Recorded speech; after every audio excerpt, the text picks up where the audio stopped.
Morning बच्चों। अभी हम राष्ट्रपति पढ़ रहे हैं बच्चों। पूर्व की क्लास में ही मैंने आपको बताया था कि राष्ट्रपति से संबंधित जो ये अध्याय है उसको हम कुछ भागों में या कुछ पार्ट्स में बांटकर पढ़ेंगे, जिससे कि आपको समझने में आसानी रहे। तो पहले पार्ट के रूप में हमने कल पढ़ा है भारतीय संविधान में राष्ट्रपति से संबंधित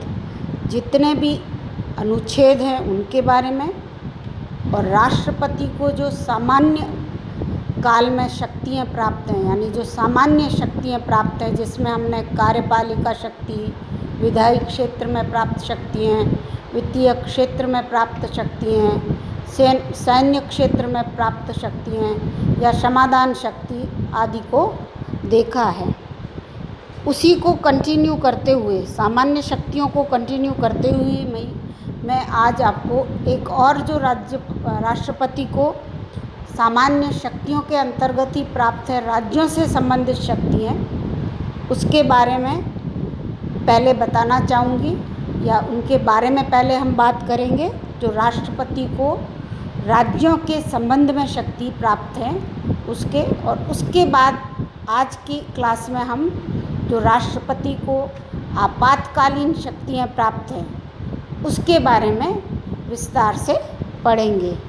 तो बच्चों, राष्ट्रपति को भारत के संविधान में राज्यों से संबंधित जो शक्तियाँ प्राप्त हैं उसके वो इस प्रकार से है बच्चों कि यदि राज्य निम्नलिखित विषयों पर, यानी जो अब मैं नीचे बोलूँगी उन पर यदि अधिनियम बनाता है तो उससे पहले राज्यों को राष्ट्रपति की स्वीकृति लेनी होगी। वो कौन से अधिनियम राज्य बनाएगा जिस पर कि राष्ट्रपति की स्वीकृति आवश्यक है? तो पहला तो है बच्चों कि राज्य द्वारा संपत्ति प्राप्त करने के लिए यदि कोई अधिनियम बनाया जाता है तो उस पर राष्ट्रपति की पूर्व स्वीकृति आवश्यक होगी। उसके बाद ही वो इससे संबंधित अधिनियम बना पाएगा। और दूसरा, वे अधिनियम जो ऐसे विषयों पर निर्मित किए गए हैं जिन पर भारत की संसद को भी अधिनियम बनाने की शक्ति प्राप्त है या अधिकार प्राप्त है, और जिनका जो संसद द्वारा बनाए गए अधिनियम हैं उनसे विरोध है। यहाँ सरल शब्दों में मैं आपको बताऊं तो ऐसे विषय जिन पर संसद को भी कानून बनाने का अधिकार है और राज्यों को भी कानून बनाने का अधिकार है, परंतु राज्यों के कानून संसद द्वारा बनाए गए कानून के विरुद्ध हों या विरुद्ध होने की स्थिति हो तो उन पर राष्ट्रपति की पूर्व स्वीकृति के बाद ही राज्य उस पर अधिनियम बना सकते हैं। और तीसरा है, कुछ विशिष्ट प्रकार के कर लगाने वाले यदि विधेयक या अधिनियम पारित करना चाहती हैं राज्य की विधानमंडल, तो उस पर भी राष्ट्रपति की पूर्व स्वीकृति आवश्यक है। इसके अलावा बच्चों, चूँकि भारतीय राष्ट्रपति पूरे राष्ट्र का राष्ट्रपति है तो राज्यों पर भी उसकी शक्तियाँ होनी ही चाहिए। उपरोक्त जो हमने 3 बोली है ऊपर कि पूर्व स्वीकृति के बाद ही राज्य अधिनियम बना सकते हैं, कानून बना सकते हैं, इसके अलावा भी राष्ट्रपति को राज्यों के व्यवस्थापन के संबंध में, यानी राज्यों के विधायी क्षेत्र में कुछ शक्तियाँ प्राप्त हैं। जैसे राज्यपाल को यह अधिकार दिया गया है कि वह राष्ट्रपति की स्वीकृति के लिए विधेयक को सुरक्षित रख सके या रख ले। ये कौन से विधेयक होंगे बच्चों? तो संविधान के अनुसार यदि राज्यों के विधानमंडल कोई ऐसा कानून बनाते हैं जिसका कि संबंध उच्च न्यायालय के अधिकार कम करने से हो या उन वस्तुओं पर कर लगाने से हो जो संसद द्वारा जीवन निर्वाह के लिए आवश्यक घोषित कर दी गई है, तो राज्यपाल ऐसे विधेयकों को राष्ट्रपति की स्वीकृति के लिए सुरक्षित रख सकता है। फिर मैं यहाँ पर आपको सरल शब्दों में बताऊँ कि कोई ऐसा अधिनियम या कानून बनाना चाहता है राज्य जिससे कि उच्च न्यायालय के अधिकार कम हो रहे हो, उसके क्षेत्र में हस्तक्षेप हो रहा हो, या ऐसा कोई कानून बनाने जा रहा है जो कर से संबंधित हैं और जिस पर संसद ने पहले ही कानून बना लिया है, परंतु राज्य अब अपनी इच्छा से उसमें कोई संशोधन करना चाहता है, परिवर्तन करना चाहता है, या इस संबंध में कानून बनाना चाहता है, तो ऐसे विधेयकों को राज्यपाल को संविधान यह अधिकार देता है कि ऐसे विधेयकों को वह राष्ट्रपति के लिए सुरक्षित रख ले और या कर ले। और राष्ट्रपति को यह अधिकार है कि वह ऐसे विधेयकों को स्वीकार कर सकता है, अस्वीकार भी कर सकता है, या विधानमंडल को पुनः विचार के लिए वापस भेज सकता है। इसके अलावा कुछ विशेष प्रकार के विधेयक भी राज्यपाल राष्ट्रपति की स्वीकृति के लिए रख सकता है, जो कि हमने पूर्व में पढ़ लिए हैं बच्चों। साथ ही राष्ट्रपति को राज्यों के वित्त के संबंध में भी कुछ अधिकार दिए हैं या शक्तियाँ हैं बच्चों, कि यदि संसद कोई ऐसा कर लगाने जा रही है जिससे राज्य प्रभावित होते हैं, तो संसद को राष्ट्रपति से भी इसकी पूर्व अनुमति लेनी होगी। राज्यों से संबंधित यदि कोई कर संसद भी पारित कर रही है तो उससे पूर्व भी राष्ट्रपति की स्वीकृति आवश्यक मानी गई है। साथ ही राष्ट्रपति किसी भी राज्य सरकार को ऐसे विषयों से संबंधित कार्य भी सौंप सकता है जो साधारण रूप से देखने में तो वो संघ की कार्यपालिका के हैं, परंतु राष्ट्रपति चाहे तो राज्यों की कार्यपालिका या आप कह सकते हो राज्यों की व्यवस्थापिका को ऐसे विषयों से संबंधित कार्य सौंप सकता है। और इसके अलावा बच्चों, राज्यों पर जो राष्ट्रपति की एक अहम शक्ति है वह इस रूप में हम देखते हैं कि राज्यों में जो राज्यपाल की नियुक्ति है वह राष्ट्रपति द्वारा ही की जाती है और वह राष्ट्रपति के प्रसाद पर्यंत ही उस पद पर आसीन रहते हैं। तो इस प्रकार बच्चों, राष्ट्रपति की जो सामान्यकालीन शक्तियाँ हैं उसको हमने आज पूरा कर लिया है। पूर्व में कुछ पढ़ी थी, आज राज्यों के संबंध में राष्ट्रपति की शक्तियों के बारे में हमने प्रारंभ में यह चर्चा की है। और अब हम बात करते हैं राष्ट्रपति को प्राप्त असाधारण परिस्थितियों में जो संविधान ने आपातकालीन शक्तियाँ दी है उनके बारे में। तो बच्चों, कुल 3 अनुच्छेद हैं, 352, 356 और 360। इन तीनों अनुच्छेदों में राष्ट्रपति को भारतीय संविधान ने आपात स्थितियों से निपटने के लिए, अचानक पैदा हुए संकटों से निपटने के लिए शक्तियाँ प्रदान की है। क्योंकि आप समझ सकते हो कि आपातकालीन या संकटकालीन परिस्थिति का सामना करने का मुख्य उत्तरदायित्व राष्ट्रीय कार्यपालिका का ही बनता है। और इसी को ध्यान में रखते हुए भारतीय संविधान ने राष्ट्रपति को ये शक्तियाँ सौंपी हैं। हाँ, यह अलग बात है कि वह इनका प्रयोग प्रधानमंत्री, उसकी मंत्रिपरिषद या आप कह सकते हो इनसे ही चलने वाली संसद की सिफारिश के आधार पर ही करता है, अपने विवेक के आधार पर नहीं कर सकता है। तो बच्चों, जो 352 और 56 और 60 में जो शक्तियाँ दी हैं उनका विस्तार से पढ़ने से पूर्व मैं आपको कुछ और बताना चाहूँगी कि जैसे 1975 में जो आपातकाल लगा था, ये 352 के तहत जो आपातकाल लगाया था और उसी समय जो 42वां संशोधन हुआ था उसके कारण आपातकालीन प्रावधानों को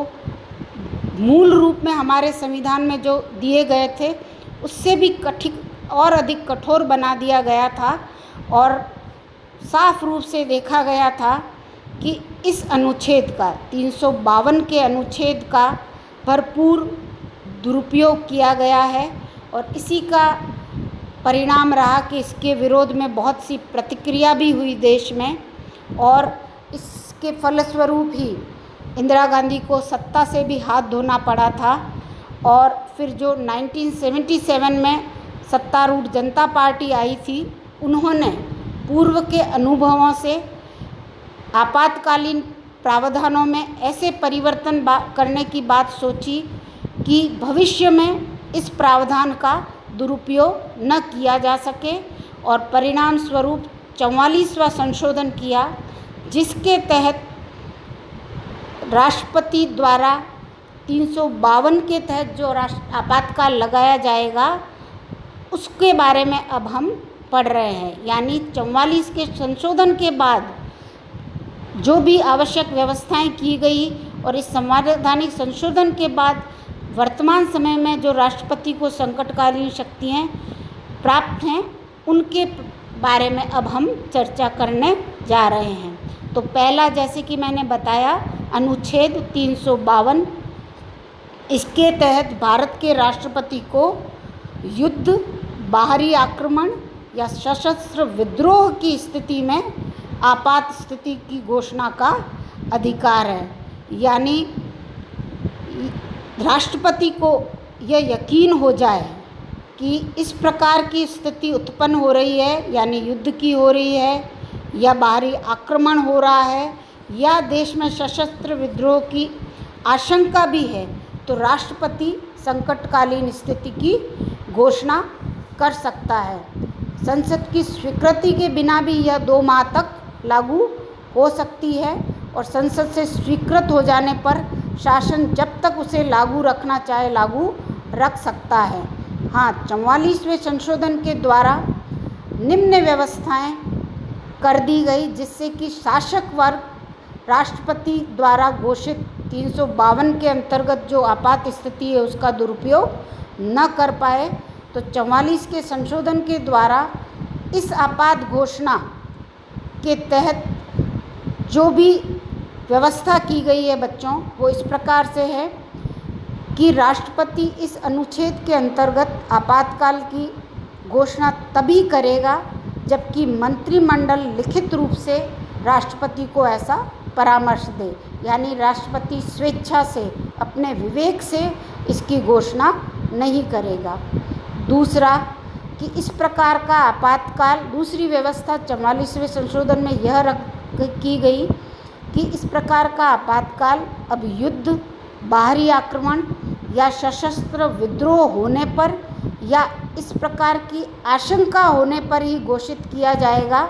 केवल आंतरिक अशांति के रूप में आपातकाल की घोषणा नहीं की जाएगी, जैसा कि 1975 में कर दिया गया था। और अगली व्यवस्था 44वें संशोधन में यह भी की गई बच्चों कि राष्ट्रपति द्वारा घोषणा किए जाने के 1 माह के अंदर संसद के विशेष बहुमत से इसकी स्वीकृति आवश्यक होगी और यदि आगे इसको लागू रखना है तो प्रति 6 माह बाद इसकी संसद की स्वीकृति भी आवश्यक होगी। यानी लागू होने के 1 महीने के अंदर संसद के बहुमत से इसको स्वीकृत करवाना होगा। आगे यदि लागू रखना है तो हर 6 महीने बाद संसद की स्वीकृति आवश्यक इस पर कर दी गई है, तभी यह आपातकाल लागू रहेगा, वरना 6 महीने बाद स्वतः ही समाप्त माना जाएगा। चौथी व्यवस्था जो 44वें संशोधन द्वारा की गई बच्चों, वह यह था कि लोकसभा में उपस्थित और मतदान में भाग लेने वाले सदस्यों के साधारण बहुमत से ही आपातकाल की घोषणा समाप्त की जा सकती है। इस प्रकार 44वें संशोधन द्वारा भारतीय संविधान में किए गए 38वें संशोधन को भी रद्द कर दिया गया बच्चों, जिसमें यह व्यवस्था थी, 38वें संशोधन में यह व्यवस्था थी कि राष्ट्रपति द्वारा 352 के अंतर्गत की गई आपातकालीन घोषणा को न्यायालय में चुनौती नहीं दी जा सकती। उसको भी 44वें संशोधन में बदलते हुए राष्ट्रपति की इस अनुच्छेद के अंतर्गत की गई घोषणा को न्याय योग्य मान लिया गया, यानी इसके विरुद्ध न्यायालय में चुनौती दी जा सकती है। इस प्रकार बच्चों, साथ ही मूल संविधान में जो ये व्यवस्था थी कि इसके 352 के तहत राष्ट्रपति जो आपातकाल की घोषणा करता है वह पूरे देश के लिए ही की जा सकती है, देश के केवल किसी एक या कुछ भागों के लिए नहीं। तो उसको दुरुस्त करते हुए 42वें संशोधन द्वारा यह व्यवस्था की गई कि राष्ट्रपति इस अनुच्छेद के तहत की गई घोषणा को पूरे देश या देश के किसी एक भाग या कुछ भागों के लिए भी की जा सकती है और आज तक यह व्यवस्था हमारे शासन में लागू है। अब बात करते हैं हम कि 352 के तहत यदि राष्ट्रीय आपात की घोषणा हो गई है, जो कि अब तक मैं बताऊं बच्चों कुल 3 बार हुई है। पहला तो जब भारत पर चीन का आक्रमण हुआ था उस वक्त, दूसरी बार जब भारत पर पाकिस्तान का आक्रमण हुआ था 71 में, पहला 1962 में भारत पर चीन के आक्रमण के वक्त, दूसरा 1971 में भारत पर चीन के आक्रमण के वक्त और तीसरा 1975 में आंतरिक अशांति के नाम पर जो इंदिरा गांधी शासन के दौरान लागू हुआ था। तो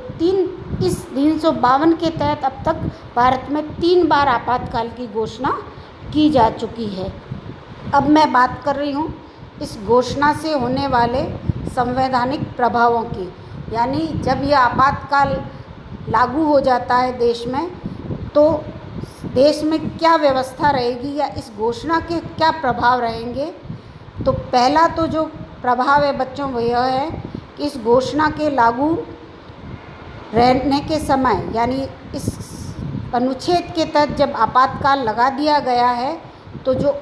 19वें अनुच्छेद में नागरिकों को 6 स्वतंत्रताएं प्राप्त हैं, मौलिक स्वतंत्रताएं प्राप्त हैं, वह स्थगित हो जाएगी। राज्य के द्वारा इन स्वतंत्रताओं को प्रतिबंधित या स्थगित करने वाले कानूनों का निर्माण भी किया जा सकता है। परंतु 44वें संशोधन पर फिर एक परिवर्तन किया गया बच्चों कि यदि आपातकाल युद्ध और बाहरी आक्रमण के कारण ही लागू किया गया है तब ही 19 द्वारा प्रदत्त की गई स्वतंत्रताओं को स्थगित किया जाएगा या समाप्त किया जाएगा। लेकिन सशस्त्र विद्रोह के कारण यदि यह लागू हुआ है तो इन स्वतंत्रताओं को स्थगित नहीं किया जाएगा और साथ ही इन स्वतंत्रताओं के विरुद्ध जो कानून निर्मित हो रहे हैं वो जैसे ही आपातकाल ख़त्म होगा वैसे ही वो कानून भी समाप्त मान लिए जाएंगे। इसी प्रकार मूल संविधान में यह व्यवस्था की गई थी कि राष्ट्रपति जब इस अनुच्छेद के तहत आपातकाल की घोषणा करेगा तो संवैधानिक उपचारों के अधिकार को भी स्थगित किया जा सकता है, जो कि संकट काल में नागरिकों के मौलिक अधिकारों की, यानी कि संकट काल की घोषणा पर नागरिक अपने मौलिक अधिकारों की रक्षा के लिए न्यायालय की शरण नहीं ले सकेंगे। परंतु यहाँ पर 44वें संशोधन के द्वारा यह व्यवस्था की गई कि आपातकाल में भी 20 और 21 के तहत जो प्राण और दैहिक स्वाधीनता के अधिकार को समाप्त और सीमित करने की बात है वो नहीं की जाएगी, यानी आपातकाल में भी 20 और 21 वाला मौलिक अधिकार स्थगित नहीं किया जा सकेगा और इसकी रक्षा के लिए इस नागरिक न्यायालय की शरण में जा सकते हैं। परंतु इसके अतिरिक्त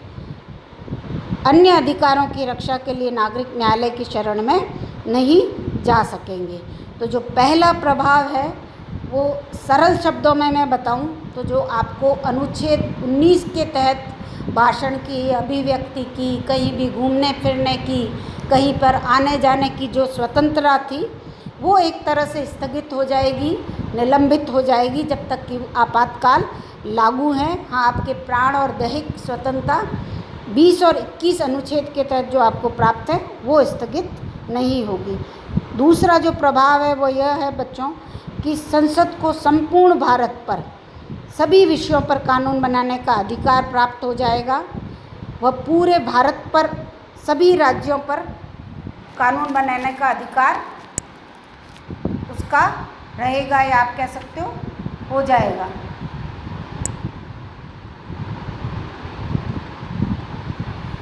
इसके साथ ही बच्चों